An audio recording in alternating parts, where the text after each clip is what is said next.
People of Reddit. What is a surprisingly unknown survival fact that everyone should know?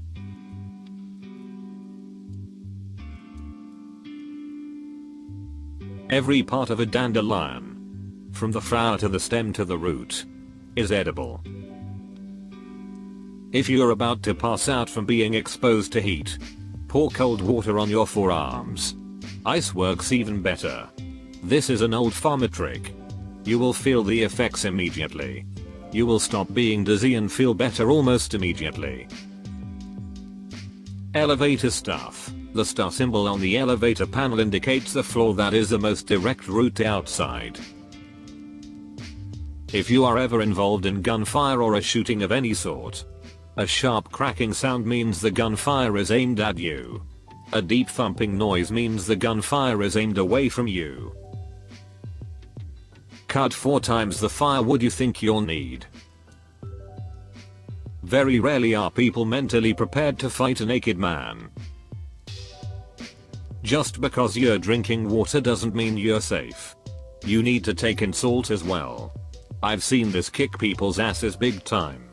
They drink and drink and drink water but still overheat, throw up, pass out because they didn't take in any salt or electrolytes. During the winter, it is way better to be slightly cold than it is to sweat. If you start to sweat, you can go hypothermic way faster. Dry lint is super effective for starting fires.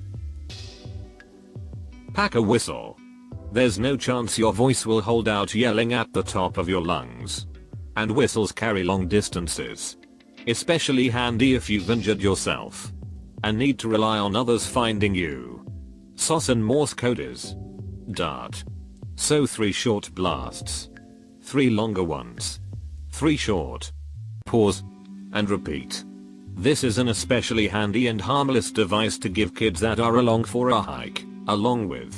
If you get separated, stop walking and blow the whistle lots. And we'll come to you, DART. If you somehow are in a situation where you feel like you could drown and have no energy to go on, turn on your back and do the backstroke. Saved my life while at the beach last week after getting sucked out by rip current. Barrel cactus in the Sonoran Desert are not full of water as is commonly portrayed. Instead, they are full of acidic solutions that induce vomiting and diarrhea if consumed. These can easily be fatal for a dehydrated person in the desert. The barrel cactus fruit, by contrast, is one of the most agreeable edibles in the cactus world. They are easy to pick, thornless, and tasty. When wild camping and hiking in Scotland, some Dutch outdoor guy told us to always keep tampons to start a fire. He was so right. In a wet environment where all the leaves and branches are moist and the wind blows like crazy, we sometimes needed 5 hours to start a fire, and we needed the fire to at least have a warm meal in the night. They're the best fire starter. They're lightweight and tiny, easy to carry. You can pull them apart and there's a lot of easily burning material that you can use as a fire starter. You can squeeze relatively safe water out of moss. Obviously you should still boil it and it's going to have some dirt, but it's way better than drinking out of a steam or puddle. If you get stuck in your car in the snow, stay with your vehicle. Hypothermia makes you delirious and you can wander the wrong direction and freeze to death. Your vehicle is also a lot easier to locate than you are. If you are drinking plenty of water but still showing signs of dehydration, headache, fatigue, muscle aches, blurred vision, stumbling around, you may be low on electrolytes. Salty foods can really help with this. But oral rehydration salts such as Pedialyte work even better and should probably be in more people's backpacks. Disclaimer: those symptoms aren't limited to dehydration and can also occur due to heat exhaustion, hypothermia, or altitude sickness. Exposure and dehydration will frick you up much faster than hunger. Bring spare socks. Your feet will rot if you don't. If you are stabbed with something and that object is still stuck in you, don't freaking pull it out. Here's one you can use every day. Know your exits. People will naturally want to go out the way they came in because it's the only exit they remember. Especially at places like concert venues. You don't have to be paranoid. Just take a quick glance and make a mental note. In the off chance an emergency happens, it could mean the difference between a swift and safe exit or being trampled in a panicking mass of people. Edit. I'm having a lot of fun reading all the replies that came in overnight. You guys are awesome. While I'm here, I'll add that exits in employee areas are fair game too. Don't frick with garage door springs. Anything standing its ground and being loud just wants you to leave. If you don't, they will attack. When they are relatively quiet, they have already decided to attack. This goes for humans too. I used to be in military cadets when I was a teenager. The most important thing I've been taught to take care of is my feet. He mentioned how if you're gonna wash one thing that it should be your feet, as you take them for granted. Think of how difficult it is to get out of a survival situation where you have trench foot. The ability to weave. Looked at as more of a craft than a survival skill. But my grandma taught me that if you can weave, you can make clothing, shoes, traps, shelter, etc. with nothing more than the vegetation on hand. This was hammered home later when watching that show with naked survival people. The guy harassed the girl because she spent most of the first 2 days weaving, but in the end he had to be taken out because he was sick, yet there she was having crab for dinner. Lead the pack if scared of snakes. You'll disturb them, but the person behind you is more likely to get bitten. If you are lost in the wilderness, if you have shelter and a source of water, and if you have reason to believe people will be looking for you, you are usually better to stay put than to try to find your way out. Wandering around lost, you expend a lot of energy. You could easily get into a far worse situation, and anyone looking for you will likely start at your last known or expected location, which, if you are lost, you might be wandering farther from. This is not always the case. It depends on if you are injured or not, and the nature of the injuries, on your relative safety where you are at, how far you are relative to your expected or last known location, how visible you are, and a number of other situational factors.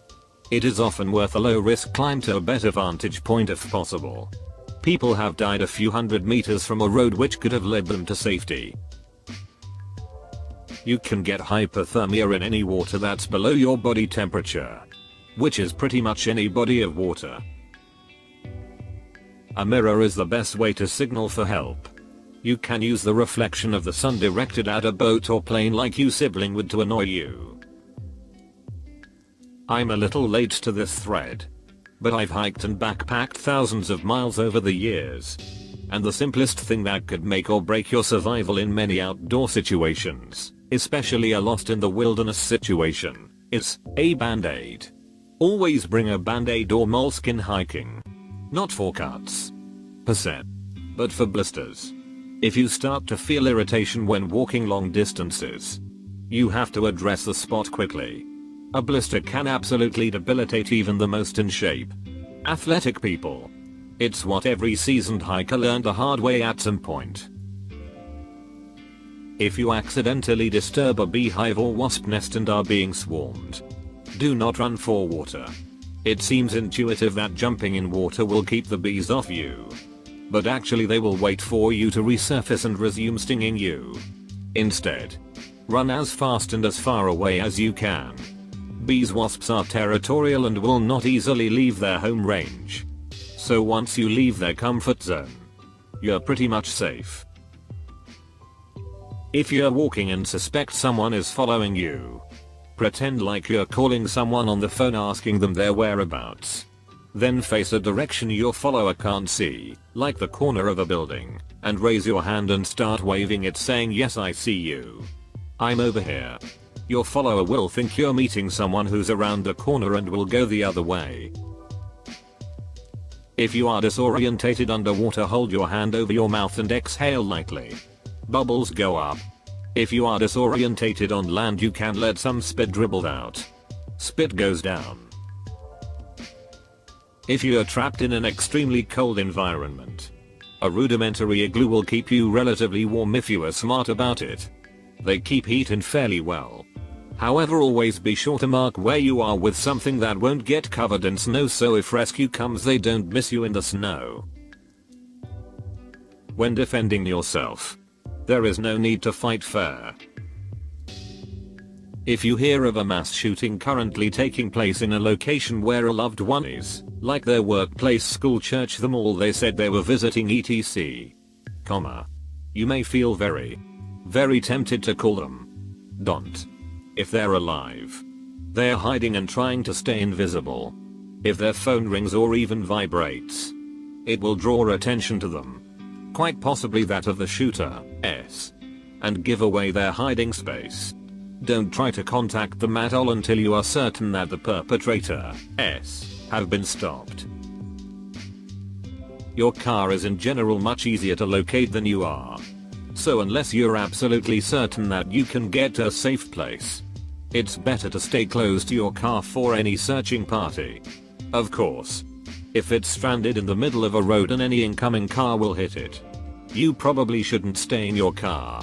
And in the desert it's better to be in the shadow of the car than inside where you will get cooked alive. But the general principle still remains.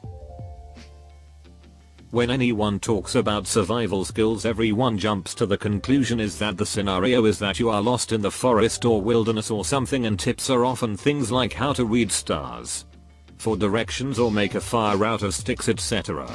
Survival skills also apply if you are in a big city.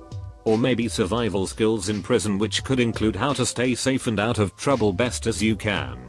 Or for those on a tight budget, survival skills could be how to make the most out of what money you have during a thunderstorm. Inside your car is one of the safest places to be. Yes, the metal may attract the lightning, but it will just run down the sides, it isn't going to penetrate. Posted this on Reddit before. Posting it again, BC, it's important. Contrary to popular belief, if an alligator is chasing you, you should not run in zigzag. Do one zig and then run straight. The alligator is not going to try to follow the zigzag. It will just run for you straight and you'll be slower.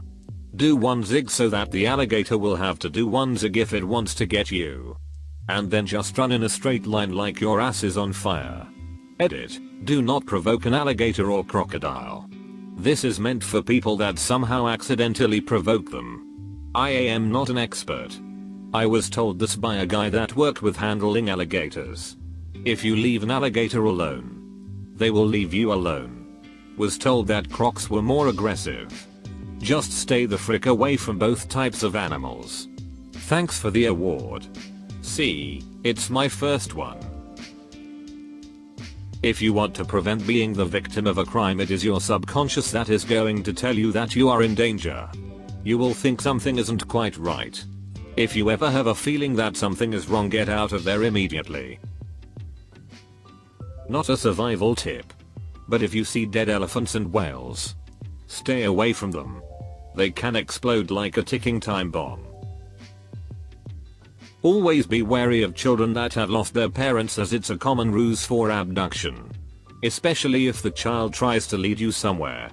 What you should do in those situations is keep the child with you and contact emergency services. It may be in your instincts to follow a lost child to where they claim they last saw their parents, but it isn't worth the risk. Let the authorities take care of it. If the child is lost, you'll have helped them. If they aren't, you've dodged a bullet. Always play it safe in situations like that. A red line just under your skin, starting at a cut and tracing its way up your limb. That's blood poisoning. Go get medical help right away. You can remove the top of most cars' seats to break the windows of your car in case you can't open the doors. Especially useful if you drive into a lake or something like that. Edit. Not all cars can get this done. I've got two. If you are ever caught in a rip current, swim perpendicular to it. If you swim into it, you will die. If you let it carry you out to sea and aren't a strong swimmer, you will die. If anyone ever is trying to get you to a second location via abduction, fight like hell and make a massive scene. Even if you are killed on the spot, that's better than whatever they've got in store for you. If you or your child almost drowns, go see a doctor even though you seem fine. If water has been able to enter your lungs, you can be secondary drowning. Biting is an underrated technique in a life or death fight. How many times in an apocalyptic style world does a character get pushed on the ground and literally just submits to being punched out? Seriously. When someone means to kill you or advance on your sexuality, bite them.